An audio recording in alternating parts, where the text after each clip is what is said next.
തൃശൂർ വെടിക്കെട്ട് ദുരന്തത്തിൽ ഗുരുതരമായി പൊള്ളലേറ്റ് ചികിത്സയിലിരിക്കെ മരിച്ച തിരുവമ്പാടി വെടിക്കെട്ട് ലൈസൻസി മുണ്ടത്തിക്കോട് സ്വദേശിന്റെ സംസ്കാരം ഇന്ന് നടക്കും.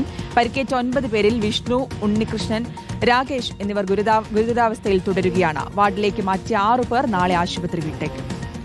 അപകട സ്ഥലത്ത് ഇന്നലെയും പരിശോധന തുടർന്നു. അപകടം നടന്ന സ്ഥലത്ത് നിന്ന് ലഭിച്ച ശരീരഭാഗങ്ങളുടെ DNA പരിശോധനാ ഫലങ്ങൾ ഇന്നോ നാളെയോ ലഭ്യമായേക്കും. അർജുൻ മട്ടന്നൂർ വിവരങ്ങളുമായി ചേരുകയാണ്. അർജുൻ, തൃശൂർ വെടിക്കെട്ട് ദുരന്തത്തിൽ നമുക്കറിയാം ഗുരുതരമായി പൊള്ളലേറ്റ് 90% പൊള്ളലേറ്റ് ചികിത്സയിലായിരുന്നു ലൈസൻസിയായിരുന്ന സതീശൻ മരണത്തിന് കീഴടങ്ങി. സംസ്കാരം ഇന്ന് നടക്കുകയാണ്.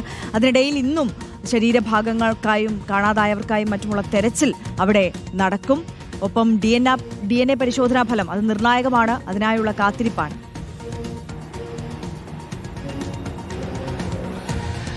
തീർച്ചയായും ശ്രുതി, ആര്യ, അങ്ങനെ തന്നെയാണ്.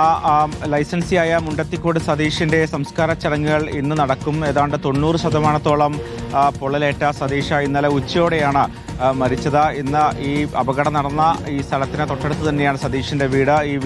ഈ വീട്ടിലേക്ക് മൃതദേഹം എത്തിച്ചു. അതിനുശേഷം അവിടെ വെച്ച് അതിനടുത്ത് തന്നെയായിരിക്കും സംസ്കാര ചടങ്ങുകൾ നടക്കുക. അതോടൊപ്പം തന്നെ കൂടുതൽ അവശിഷ്ടങ്ങൾ ഉണ്ടോ എന്ന് നോക്കാൻ വേണ്ടി ഇന്നും ഈ മേഖലയിൽ പരിശോധന തുടരും. പ്രത്യേകിച്ച് 100-ലധികം പോലീസുകാരെ വിന്യസിച്ചുകൊണ്ടുള്ള ഒരു പരിശോധനയാണ് ഇപ്പോൾ പോലീസ് നടത്തിക്കൊണ്ടിരിക്കുന്നത്. നേരത്തെ ആദ്യഘട്ടത്തിൽ ഈ അപകടം നടന്ന സ്ഥലത്തിനും അതിന് ചുറ്റുമുള്ള പാടത്തുമൊക്കെ തന്നെ വലിയ തോതിൽ പരിശോധന നടത്തിയിരുന്നു. പക്ഷേ ഇന്നലെ കൂടുതൽ ദൂരത്തേക്ക് പരിശോധന നടത്തിയപ്പോഴാണ് കൂടുതൽ മൃതദേഹ അവശിഷ്ടങ്ങൾ കണ്ടെത്തിയത്. ഈ സ്ഥലത്ത് നിന്ന് ഏതാണ്ട് 1 കിലോമീറ്റർ ചുറ്റളവിലടക്കമുള്ള സ്ഥലത്തടക്കം പരിശോധന നടത്തിയിരുന്നു. പ്രത്യേകിച്ച് അടുത്തുള്ള വീടുകൾ, ആ പറമ്പുകളൊക്കെ തന്നെ പരിശോധന നടത്തിയിരുന്നു. വലിയ സ്ഫോടനമായതുകൊണ്ട് തന്നെ ആ സ്ഫോടനത്തിന്റെ തീവ്രതയിൽ ഇത്തരത്തിൽ ഈ അവശിഷ്ടങ്ങളൊക്കെ തന്നെ ഈ ഭാഗത്തേക്കൊക്കെ തന്നെ തെറിച്ചിട്ടുണ്ട് എന്നാണ് പോലീസ് പറയുന്നത്. കൂടുതൽ അവശിഷ്ടങ്ങൾ ഇന്നലെ കണ്ടെത്തിയ സാഹചര്യത്തിലാണ് ഇന്നും പരിശോധന തുടരാൻ വേണ്ടി പോലീസ് തീരുമാനിച്ചിരിക്കുന്നത്.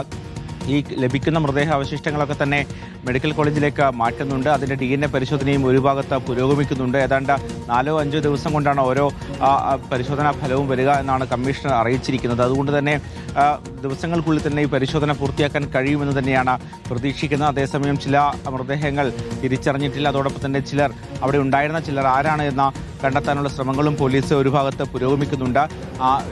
ഈ അപകടത്തിൽ നിന്ന് രക്ഷപ്പെട്ട ആളുകളുടെ മൊഴി വിശദമായി രേഖപ്പെടുത്തിയ ശേഷമായിരിക്കും ഇക്കാര്യത്തിൽ അന്വേഷണം പുരോഗമിക്കുക. ഓക്കെ, അർജുൻ മട്ടന്നൂരാണ് വിശദമായ വിവരങ്ങൾ നൽകിയത്.